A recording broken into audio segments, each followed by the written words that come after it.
At my graduation, the stadium boozed with cheers, camera shutters, and families calling out names. I should have felt proud, relieved something, but my phone vibrated and everything inside me drooped.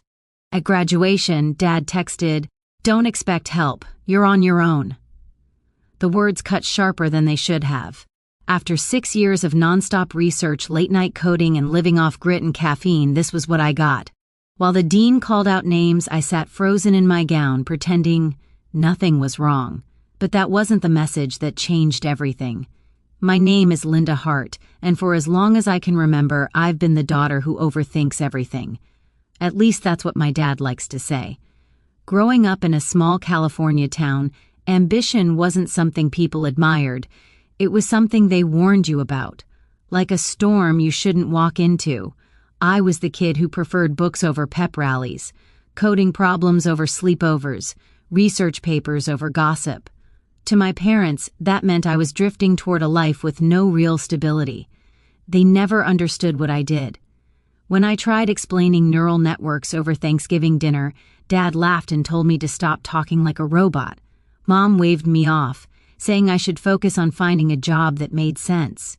Each dismissal felt small at the time, but they stacked on top of one another enough weight to convince me that sharing my world with them was pointless.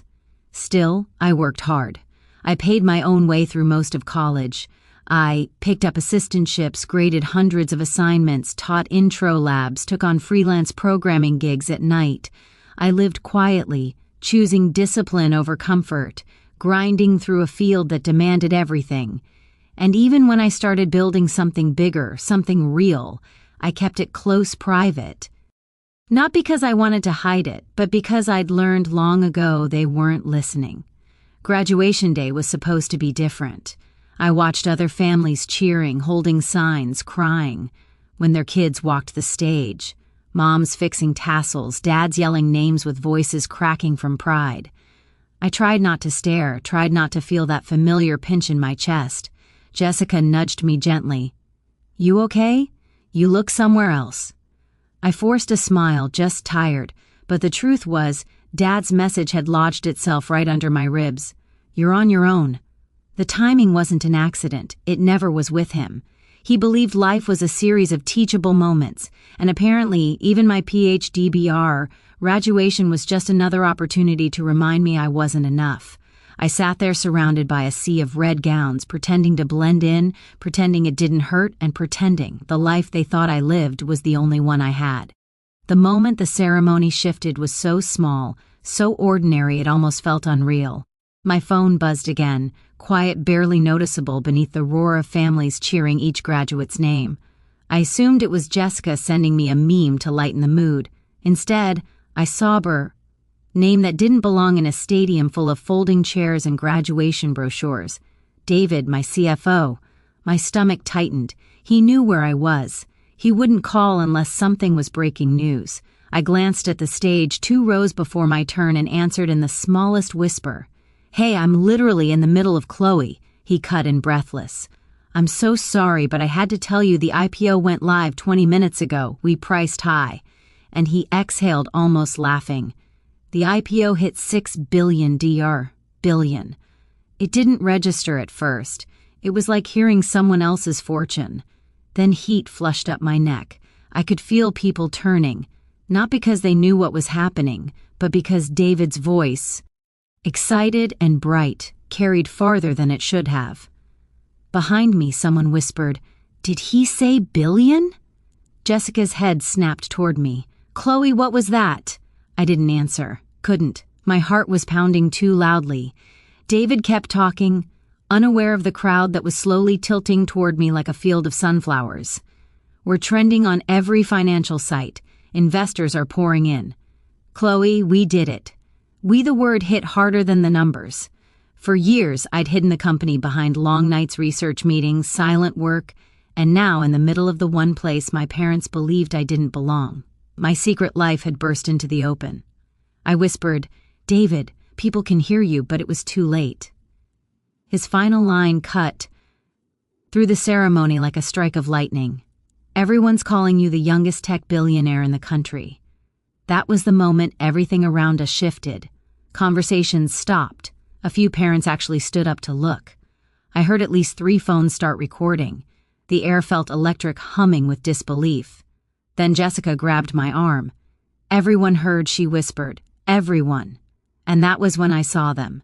My parents pushing through the rows, their expressions sharp, ready to lecture, to scold, completely unaware of the storm they were walking into.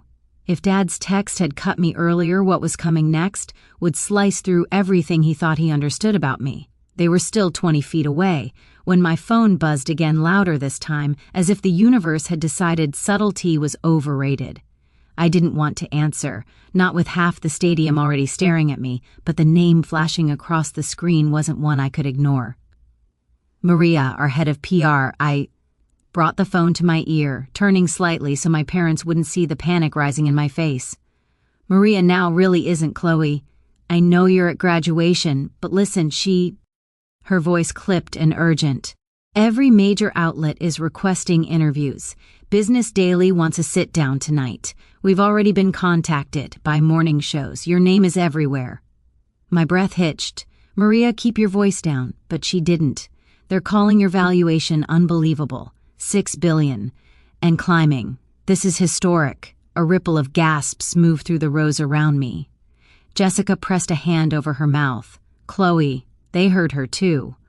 Mom and Dad were close enough now that I could see the lines tightening around Dad's eyes. That familiar storm-brewing expression he wore when he was gearing up to set me straight. He had no idea the ground beneath him was about to disappear. Maria continued, her voice spilling into the open air like a confession dropped in church.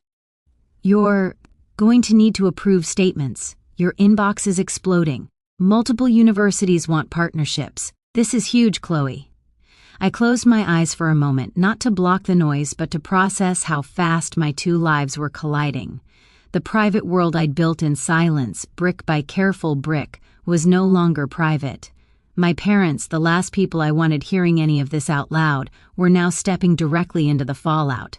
I forced a thin whisper, Maria, I'll call you back. But when I lowered the phone, people were still staring, phones still pointed. Some were even smiling, excited to witness a story they'd probably repeat for years. I was there when, and my parents. They stood barely 2 feet away now. Mom looked thrown off balance, scanning the faces around us. Dad's expression was harder, confused, irritated, trying to piece together what he'd just walked into. Chloe, he said sharply, what on earth is going on? Why are people looking at you like that? For the first time, I didn't shrink under the weight of his voice, because for the first time he wasn't the one holding the narrative. Dad's voice sliced through the noise, sharp and impatient. Chloe, answer me. What is happening? Dozens of eyes flicked between us, waiting. The stadium around us buzzed with a strange mix of excitement and confusion, like people sensing a storm but not knowing where the lightning would hit. I stood slowly, smoothing the front of my gown, trying to steady the tremor beneath my ribs. Maybe we should talk later, I said quietly. Dad scoffed. No, we'll talk now. His voice rose enough that a few people turned again. You storm off to get a PhD no one asked for and expect us to applaud. And now you're causing a scene at your own graduation. Jessica inhaled sharply beside me. Mom shifted uncomfortably but didn't intervene. It was always like this. Dad spoke. Mom fell in line, and I learned to swallow my explanations whole. Not today. Before I could answer, my phone buzzed again, ode insistent. I almost ignored it, but the screen lit up with Maria's name again. Dad noticed. Who keeps calling you? He barked. Is that another one of your little campus jobs, Chloe? You can't avoid real responsibility forever? A laugh, small bitter, escaped my chest before I could stop it. Dad, that's not who's calling. He frowned, then who I didn't answer with words. I answered by hitting speakerphone. Maria's voice burst out bright and unmistakably energized. Chloe, the valuation just jumped. We're past $6.2 billion. Investors are pushing the projection even higher. Also, you need to prepare for the press. They've already named you one of the youngest self-made tech billionaires in the country. Silence so heavy it pressed against my skin. Maria kept going, unaware she'd just detonated a bomb in the middle of the graduation ceremony. Board members are thrilled. Multiple agencies reached out about contracts, and the foundation wants confirmation that your donation, Wilbur Tilby, announced this month. Maria, my voice shook. You're on speaker. A beat then. Oh God, okay. Well, hi. Someone in the crowd actually laughed. Dad's face drained of color. His mouth opened, closed, opened again. Mom clutched her purse so tightly her knuckles went white. I ended the call, lowering the phone. The air around us vibrated with whispers. Did she say billionaire? How old is she? That's her dad. Dad swallowed hard voice suddenly. Me thin. Chloe, what? What was that? There it was. The question he'd never asked me in years. Not why aren't you normal or when will you get a real job, but the simplest one. What do you actually do? I looked at him. Really? Looked at him. You texted me this morning telling me I'm on my own, that I shouldn't expect help. I held his gaze. Dad, I haven't needed your help for a long time. His brow furrowed confusion, battling with pride and something like fear. I don't understand. I know, I said softly, because every time I tried to tell you about my work, you shut me down. You thought I was wasting my life. You never listened long enough to see what I was building. Mom finally spoke, her voice trembling. Chloe, sweetheart, we didn't know. I know you didn't, I replied, because you never asked. A wave of murmurs moved through the crowd. Dad shifted, visibly uncomfortable under strangers' eyes. I reached into my bag and pulled up several entries on my banking app. The anonymous payments, the help with bills, the support I'd quietly sent home over the last 4 years. I turned the screen toward them. These were me, I said. All of them. Mom covered her mouth. Dad leaned in, squinting. You paid these? Yes. But why didn't you tell us? Because you always told me I couldn't take care of myself. I said, so I figured you'd never believe I could take care of anyone else. Mom's eyes filled with tears. Dad stared at the phone as if it were stadium entrance, far from cameras, far from the crowd still buzzing with the headline they just witnessed. The quiet felt strange, almost hollow after the storm of attention. Dad sat down first, elbows on his knees, hands clasped like he was praying. Mom stood beside him, eyes red mascara smudging at the edges. For the first time in years, neither of them looked like they were preparing a lecture. Chloe, Dad finally said, voice rough, I owe you an apology, a real one. He lifted his head, meeting my eyes with something I'd never seen on him before. Uncertainty. I thought I was pushing you toward stability. I didn't realize you'd already built more stability than I ever had. Mom wiped her cheek. We were wrong about your work, about your strength, about everything. Their remorse didn't erase the hurt, but for once, I didn't feel invisible. I felt heard fully, finally. I'm not angry, I said quietly, just tired. Tired of being treated like I don't know what I'm doing. I've been standing on my own for years. I just wanted you to see me. Dad swallowed, nodding slowly. We do now, and we're proud of you. Not because of the money. God, not that. Because you didn't give up on yourself even when we didn't understand. The words landed gently without grand gestures or excuses. No guarantees either, just the beginning of accountability. We walked back toward the ceremony together, still uneasy, still imperfect, but no longer pretending. Something had shifted. Maybe not enough to rewrite our past, but enough to change our future. When I finally stepped back into the sunlight, the ceremony still humming around us, I felt different. Not because of the IPO, not because cameras had shouted my name, but because I'd stopped shrinking to fit their expectations. I'd spent years trying to earn a pride they weren't ready to give. Turns out I didn't need their permission to succeed. I only needed the courage to stand as who I really was.